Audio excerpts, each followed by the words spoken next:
We're introducing legislation to implement a national freeze on handgun ownership.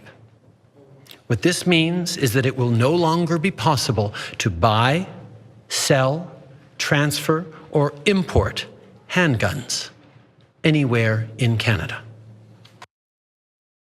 So that is Justin Trudeau of Canada, obviously announcing that Canada is going to be going way further than not just anything being done in the US to regulate guns, but anything even being proposed in the US to regulate guns. And it goes beyond just what he said there. Let's get into a little bit more of what they're going to do. We're also fighting gun smuggling and trafficking by increasing maximum criminal penalties and providing more tools for law enforcement to investigate firearm crimes.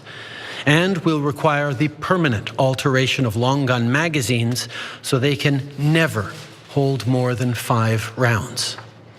These are actions that doctors, experts, and chiefs of police have been calling for years, and we're acting on their advice. We need less gun violence. We cannot let the guns debate become so polarized that nothing gets done. We cannot let that happen in our country. So look, as I said, this is way beyond anything being debated here in the US. I mean, not just the getting rid of the high capacity magazines, they're going down to especially small capacity magazines, additional penalties for smuggling and all that. But overall, the banning of handguns, again, I've literally never heard anyone in the US say that. Not an elected politician, even Beto O'Rourke got like attacked for talking about specifically AR-15s. So the fact that they're going to be doing this to effectively every non-hunting rifle, non-shotgun is pretty significant. Yeah, Canada, the better America. Let's remember, let's do it. Let's be like them. I mean, it's just amazing. Like, it's such a show-off move. Trudeau, like, really? We're mourning the loss of political action. And you have to do this right in our faces. We're your neighbors. That's messed up. It's like going through a breakup and like a really bad breakup, and then your neighbor's just like making out on his porch with his hot wife, and you're like, damn it, god damn it.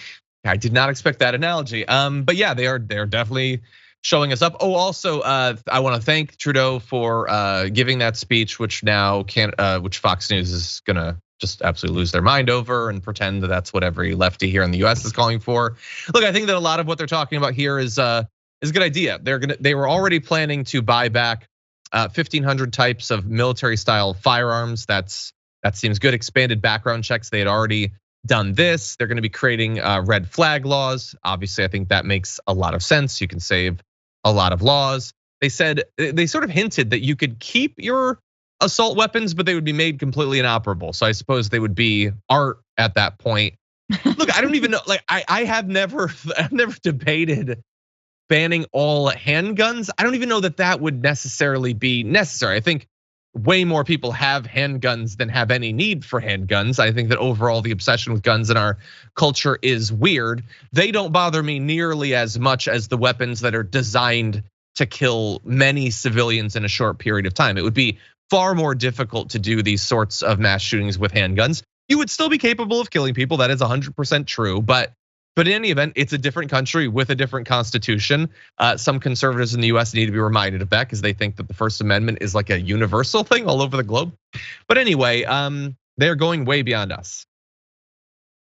Yeah, they really are. And I think I mean, I'm not an expert. I know that Canada did have a form of slavery as well, but I do feel like it has to do with our history. I mean, they did not fight a civil war to continue the enslavement of Black Americans.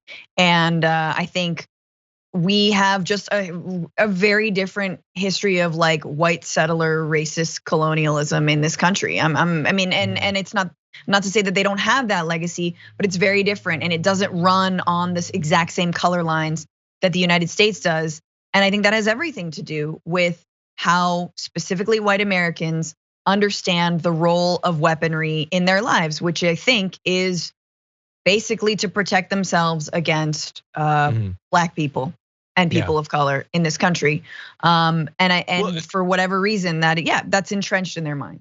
Yeah, but by the way, I think people might be misconstruing what I'm saying. They're not buying back or taking back handguns. Just to be clear, they're doing that with the rifles. You can still have the handguns that you have. They're not doing new sales. So just to be very clear about what they're doing, they're banning the new sales. Yeah. Just to be clear. But that's huge. Like, I just want to say, like, that's huge in terms of international trafficking as well. You know, it's basically saying there's going to be no market for that here. So if you're a smuggler or if you're a gun manufacturer, like, you're not going to find a market here.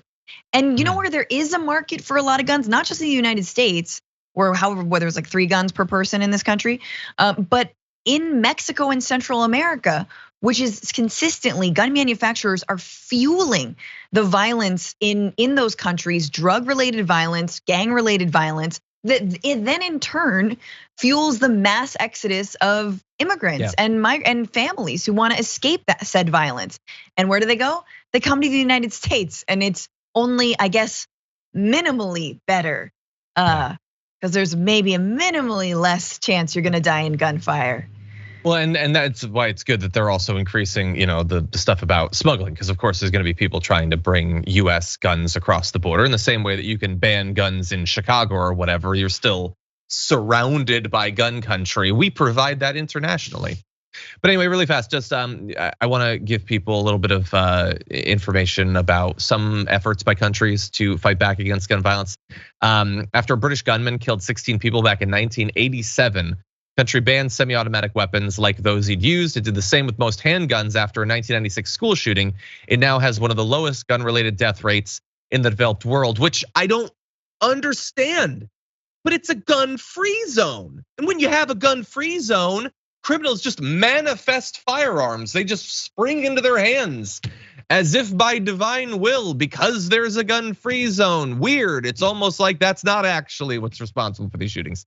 By the way, in Australia, there was a 1996 massacre that prompted mandatory gun buybacks. They saw as many as 1 million firearms being collected, and the rate of mass shootings plummeted from once every 18 months to so far only one in the 26 years since. Yes, because that is what influences. And the weird thing is, I Googled it, in the UK and in Australia, baseball bats still for sale. You can get them. It's so weird. Since I keep hearing from people like Don Jr. that they're just as deadly, it's weird that there aren't people killing dozens with baseball bats every other day.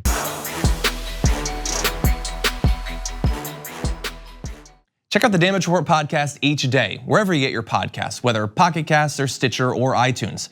You can join me as I give you the news and stories you want, with a range of co-hosts and interview guests jumping in on the fun each day. Again, that's the Damage Report, wherever you get your podcasts. And if you get them at iTunes, don't forget to rate and review. Sometimes I'll read them live on the show.